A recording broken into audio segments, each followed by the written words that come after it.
सर्वप्रथम गुढीपाडवा आणि मराठी नवीन वर्षाच्या तुम्हाला सर्वांना खूप साऱ्या शुभेच्छा।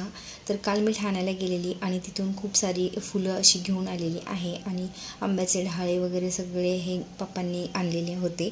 तर आता मी छान मोठी जी सुई आहे तर तिचा यूज करून अशा प्रकारे जे हार आहेत किंवा घराला, गाडीला, देवघराला, सायकलला अद्वितच्या मोठ्या सुईच्या मदतीने पटापट हार होऊन घेणार आहे। हॅलो, गुड मॉर्निंग सर्वांना। तर आज आहे गुढीपाडवा आणि त्यासाठीच मी जे बाहेरचा पॅसेज आहे तर इथे छान झाडू मारून घेतला आहे आणि आता मस्त रांगोळी काढते। सकाळचे 6 वाजायचे। तर रात्री जवळपास 12-1 वाजेपर्यंत मी हार सगळे जे होते तर ते बनवून घेतलेले होते। घरातली कामं आवरता आणि ठाण्यातून खूप जास्त गर्दी होती, ट्रॅफिक होतं, त्यामुळे येता उशीर झाला। त्यानंतर स्वयंपाक वगैरे करून पटकन हार बनवायला घेतले, कारण की जर रात्री नाही बनवले तर दुसऱ्या दिवशी लहान 2 मुलं आहेत, त्यामुळे पॉसिबल सगळ्या गोष्टी होत नाहीत आणि मला रांगोळी सणाला खूप जास्त काढायला आवडते। सो मी लवकर उठून तेच काम पटकन करून घ्यायचा प्रयत्न करत होते, कारण की मग एकदा मुलं उठली की सगळ्या गोष्टी माझ्या राहून जातात आणि मग त्यासाठीच मी त्या अशा प्रकारची छान जी फुलं काल बाजारामध्ये भेटली होती ती आणली आणि छान दरवाजात सकाळी असा दिवा लावून ठेवला फुलांमध्ये। तर खूपच छान वाटतं, मन अगदी प्रसन्न होतं आणि तेच मी इथे करते।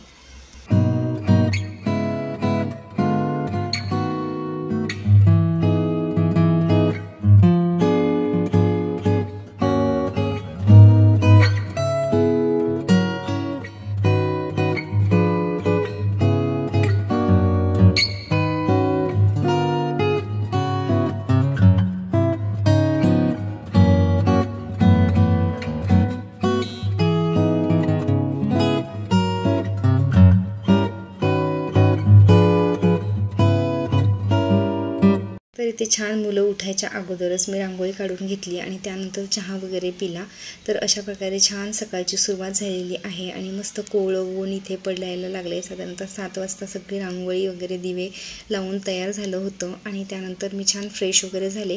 थोडीशी रांगोळीची बॉर्डर राहिलेली होती, कारण की छोटू बाळ आमचं उठलं होतं, तर तेच मी इथे आता तयार झाल्यानंतर थोडंसं कलर्स टाकून घेते आणि हजबंड काहीतरी जोक करत होते तर तेच मी इथे ऐकून हसते। सो अशा प्रकारे आपली रांगोळी तयार झाली आहे। तुम्हाला कशी वाटते हे मला कमेंट करून नक्की सांगा।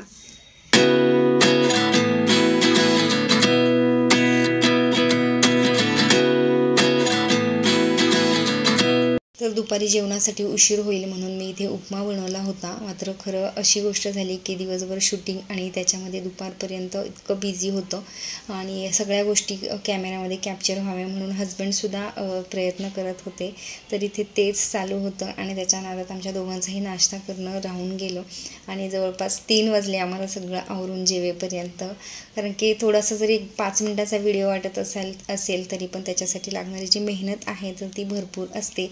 आणि इथे मी तोरण लावते आणि गुढीपाडवा म्हटलं की आंब्याच्या तोरणाशिवाय तर दरवाजे आपले अपूर्ण वाटतात, तर तेच आता मी हजबंडला देत आहे लावण्यासाठी।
तर इथे आपली गुढी उभारून झाली आहे आणि गुढीपाडव्याचा जो सण आहे तो गावाकडे ऑसम वाटतो, कारण की ज्यावेळी आपण गावाकडे घराच्या पुढे अशा प्रकारची गुढी उभारतो त्यावेळेस खूपच छान वाटतं. सगळ्यांच्या साड्या वेगवेगळ्या कलरच्या आणि सगळे कलरफुल असं गाव वाटतं आणि हे पाहायला मला खूप जास्त आवडतं. तुम्हाला कसं वाटतं हे मला नक्की कमेंट करून सांगू शकाल.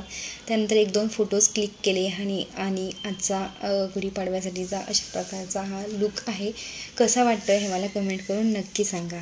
तर फोटोज वगैरे काढून झाले आणि गुढीसुद्धा उभारून झाली. त्यानंतर पटापट साडी मी चेंज केली आणि त्यानंतर मला जेवण बनवायचं होतं, कारण की थोडी प्रिपरेशन सकाळी मी केलेली, परंतु बरंच जेवण बाकी होतं आणि एकटीच मी करणारी होती आणि गेस्टलासुद्धा बोलवलं होतं. सो अशा हिशोबाने मला जेवण बनवायचं होतं पटापट आणि जास्त उशीर नको, 1-1:30पर्यंत जेवण बनलं पाहिजे अशी अपेक्षा होती. सो पटापट इथे जेवण बनवून तयार आहे.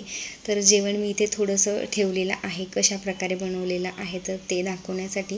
तर आमरस चपाती, कुरवडी पापडी, मासवडी, हिरवी मिरची घालून बटाट्याची भाजी केलेली होती, डाळ भात केलेला होता. तर सिंपल असं छानसं जेवण बनलेलं होतं आणि जेवण खूप छान टेस्टी बनलेलं.